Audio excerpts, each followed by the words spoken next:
Hello, Taurus. Welcome to Ula Tea Leaf Readings. My name is Lenor. And tonight I'm going to be reading your tea leaves. Congratulations. Your reading is activated. When you click on this reading and you get it going, it activates the timeline. Now, this is also recorded on November 3rd, 2025, and will be coming out on November the 4th, 2025. That is not the time period that this works for. I just like to mention when it is recorded so you can go back and look and see what was the day like. What was going on the 3rd for me? And maybe how does this relate to the reading? Okay, so we begin with the Two of Cups, which is all about love. No, it doesn't have to be romantic love, although it could be. Oftentimes the love that is flowing through our life is family. It's work. It's our, growing love we have with self, with our anima, our animus, the many varieties of archetypes that we all have and dwell within. And so this beautiful card, although it just doesn't seem to fit the vibe of the day because it's like just so cold outside where I'm at. It is chilly. The wind is sharp. But in those interior places, in those little nests, the beautiful temple in which you reside, yes, there is that warm, warm place with the waters flowing. Everything is beautiful and light and free. And we'll see how that affects these tea leaves. We're going to see how that all goes together. I want to say thank you for clicking on the reading. It is a great honor for me to be able to do this work with you. If you want to like, subscribe, or leave a comment, it really helps the channel a lot to get those likes. Also, if you share the readings with, maybe like somebody you know from work, or maybe it reminds you of your sister-in-law, or, I don't know, maybe I say something that you want to be a little passive-aggressive with. Yeah, go and send that to the person you want to send a message to. Whatever it is, it helps the channel.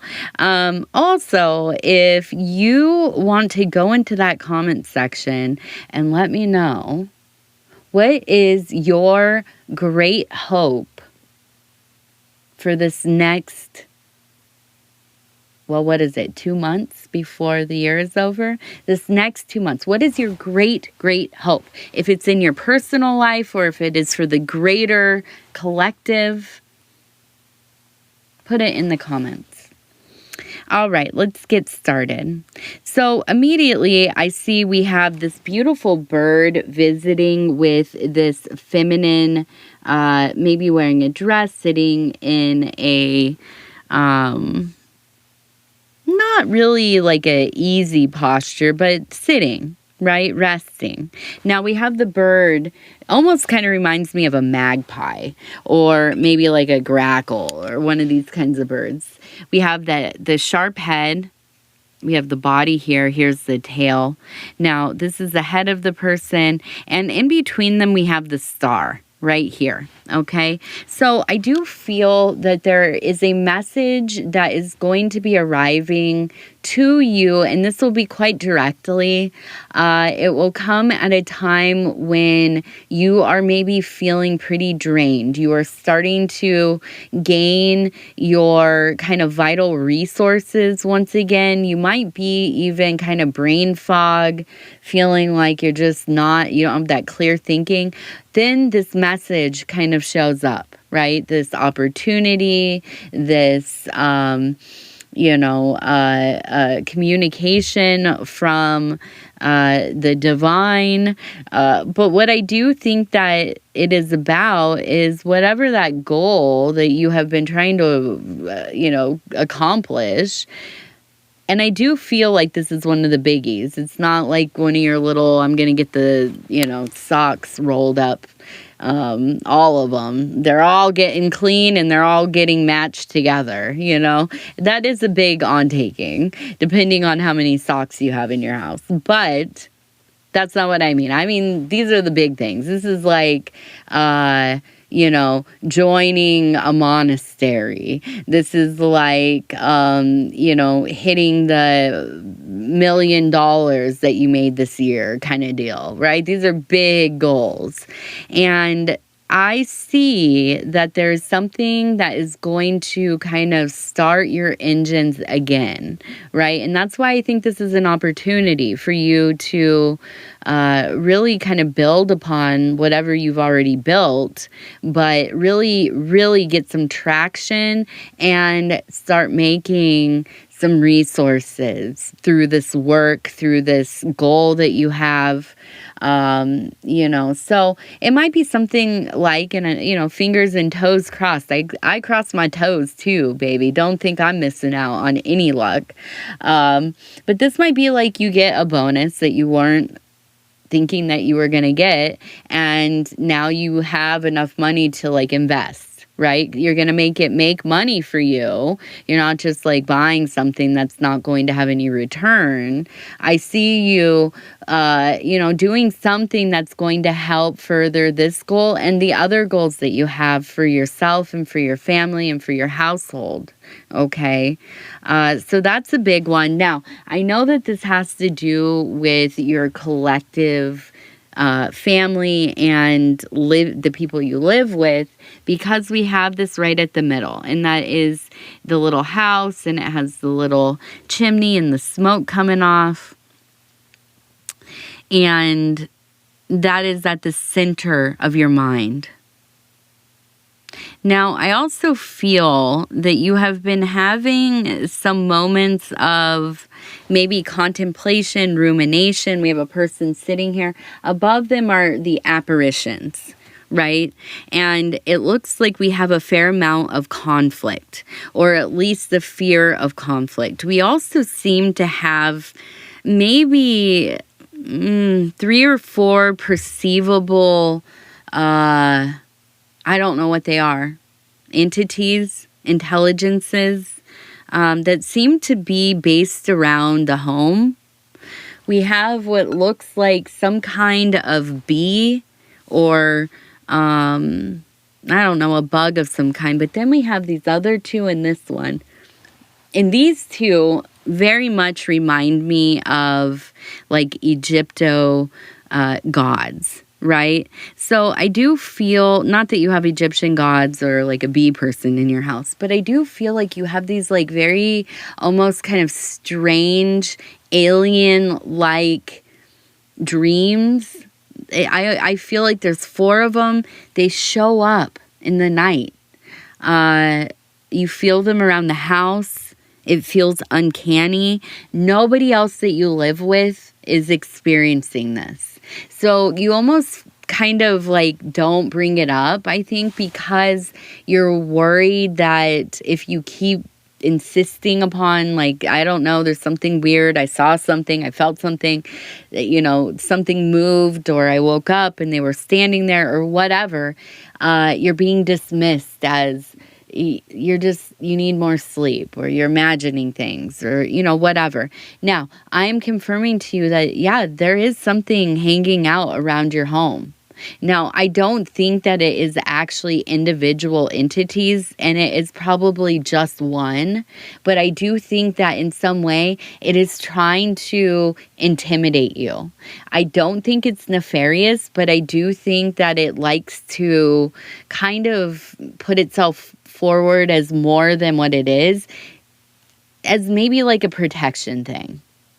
It might be a protection thing. It might be an angle of how they're going to get you to do what they want, right? Or to behave in the way that they want you to.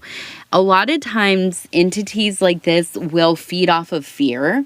So when there's 4 creepy beings that look like bug people or whatever in the corner, you know that you're going to be afraid. I mean, I know I would be. I have been when I've encountered things like this. Not that, you know, I'm not gonna get out of bed and try to fight it. No, I'm kidding. Well, not really. I mean, I will if I have to. But yeah, there's just seems to be that almost kind of like sleep paralysis terror. I feel like, you know, you have moments where it's very scary, but I also think that you're really good at rationalizing. What I advise in this kind of situation, number one, if you are a practitioner of magic or the occult, or you're a psychonaut, or, you know, any of these kinds of things, the chaos, I would say, you know, get what you can from this. Make sure you're writing it down. Make sure you're creating with it. If you are a practitioner, I would maybe try to commune. I know I would. I'm so nosy. I don't, you know, there's very few entities that I'm like, nah, we're not talking, my friend. Usually it's the very primal and aggressive ones. I'm not there for that energy. But I think in this situation, you know, if this is that you are doing work or you are mid-operation or something like this, I would lean into it.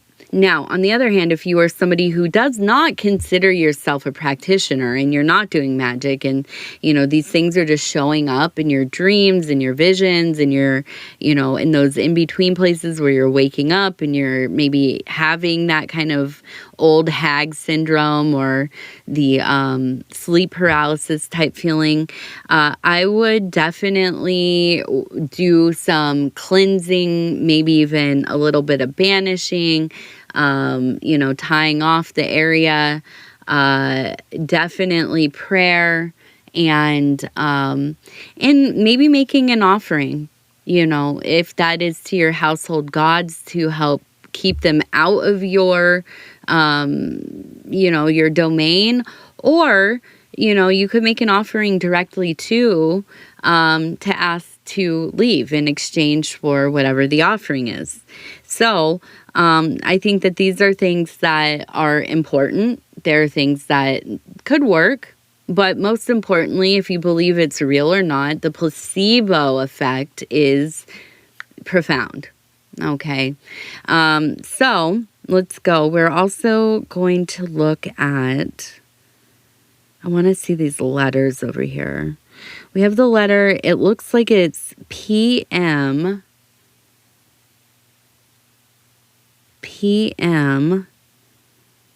And then we have the number 170. Yeah, 170. We have the omega, which is the end.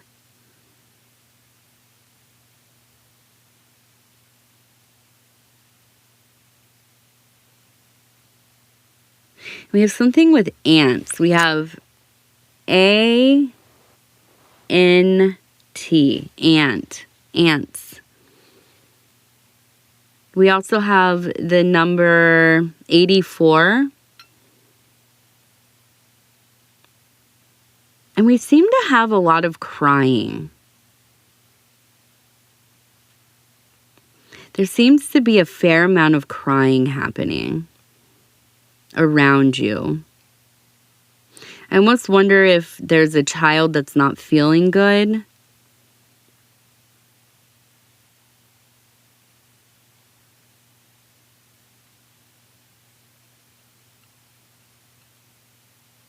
I also feel like there is an end.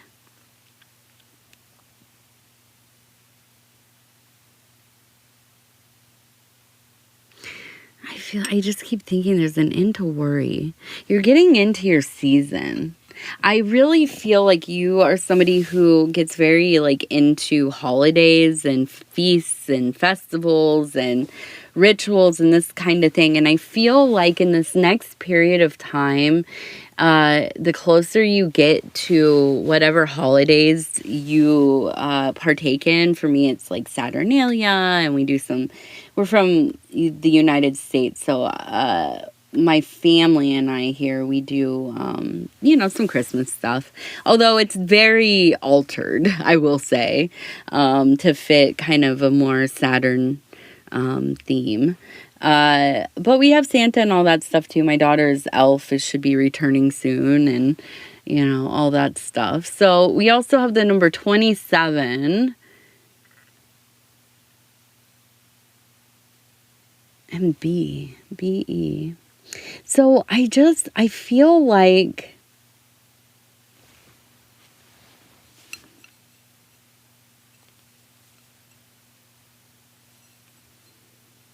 I almost feel like there's just such a sudden onslaught of emotions where you've been trying to control yourself a lot more than you ever have, maybe. And I wonder if somebody close to you is like going through something. So you've been very mindful about controlling your own reactions to even like the smallest things, because somebody in your life that you love, that you're, family with, if it's chosen, if it is of origin, and like you don't want to add any stress into their life. You don't want to make things harder for them. So I can see you really like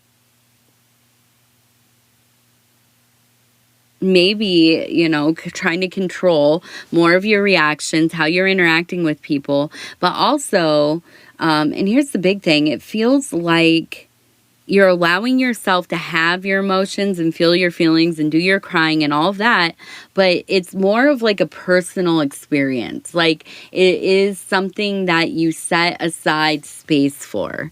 And I feel like that's something that really works for you, and it's something that's very beneficial. It's not like, okay, I'm going to schedule time to cry when nobody's home so they don't hear me or see me. That's not what I mean. And there are people that have to live that way, or they choose to live that way. I am not going to say if that's wrong or right, but I do hope, you're not forced into hiding your feelings. That is not where we're going here.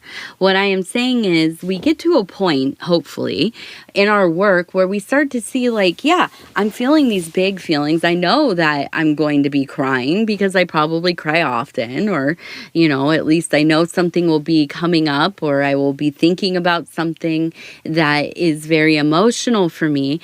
And I am allowing myself space to do that. And to do it unwitnessed, to do it in a way that is not performative or curated, or I have all these feelings and I, just need to like purge all this stuff, but I'm going to stop at this certain point because I don't want to say anything that's going too far. When you are alone and you are able to just let it out, there is no going too far. I mean, okay, there's always going too far with everything, but there's nobody to watch you do this. There's nobody to think about their feelings. Nobody's going to see you. Nobody's going to hear you. Nobody is going to hold you accountable for the stuff that you purge from yourself. Okay? Sometimes I have to go outside and scream. Sometimes I cry and I say, how did I end up where I'm at? Now, I am in the best place I've ever been in my life. I'm in the best health. I have a beautiful daughter. She's talented. She's smart. She's funny. She's capable. I have some stability in my life. I have a wonderful family and husband. And I'm not trying to brag, but I'm telling you, even when things can be really, for me on paper, out of the park, the best time of my life. And it is, right? But I still have those moments. Oh boy, do I have those moments where I need to go out back. I need to scream. Let it all out. Say, how did I end up here? I have no help. I need help. Why can't anybody get on board with me? I don't like this. You know? And it's, I might mean some of that stuff in the very particular moment. But this is not stuff that is really how I feel all the time. And it's okay to feel it. It's okay to think it.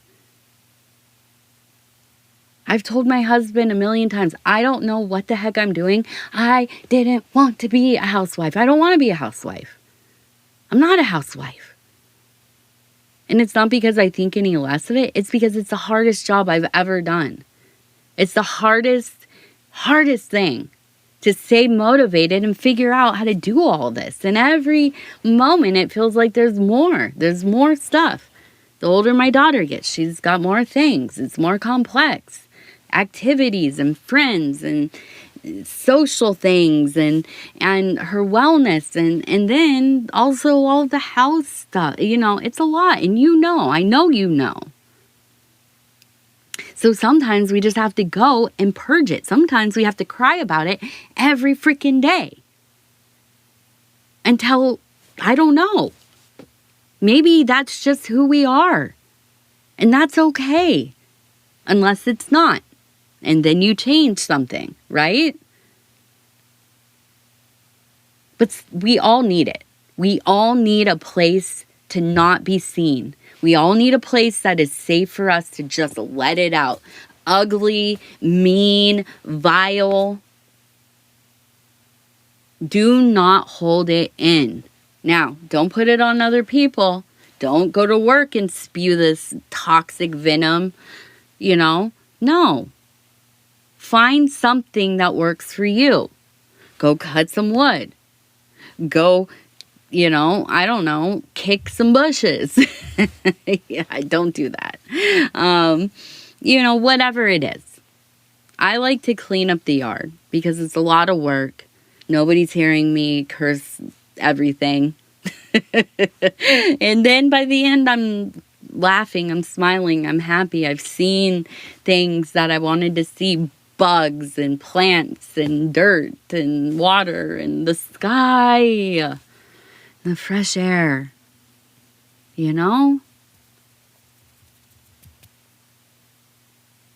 But we all need a place to go. And I see you, with all of this love for self, for your healing, for your journey, for your story.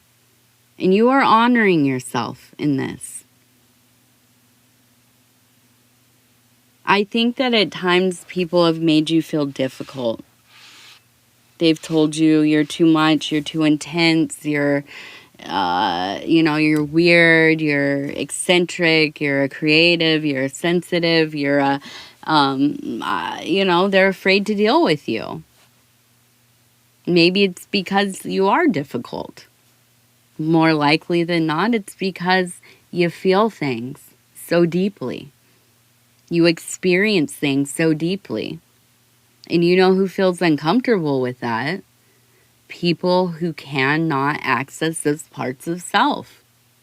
They see you crying, they see you feeling, and they say, you're so sensitive about everything. Well, thank you. That's a compliment. Do you know how much work it has taken to be this brave? Do you know how much work it has taken to throw off the conditioning, the shame, the guilt, especially if you are a man and you are raised as a man? Then you know. Most of you weren't allowed to use emotional language. Most of you weren't taught emotional language. Most of you were told, you'll be all right, you'll get over it, toughen up. Now, we all hear these things sometimes, and okay, but when this is all we hear, that's not a very good learning environment, is it? So if you have done the work and you are a sensitive person, and yeah, you cry sometimes, yeah, you get mad sometimes, yeah, you just, you know, in traffic, driving, crying and screaming and, you know, laughing and dancing all at the same time. Good for you. You've done some deep work. Do not give them even a moment of your time thinking that, oh, you're too sensitive. Oh, you take things so personally. Yeah, bro, obviously, you're saying it to me. What you are doing, how you are behaving, is affecting me. So, yeah, I'm going to be sensitive. Yeah, I'm going to take it personally.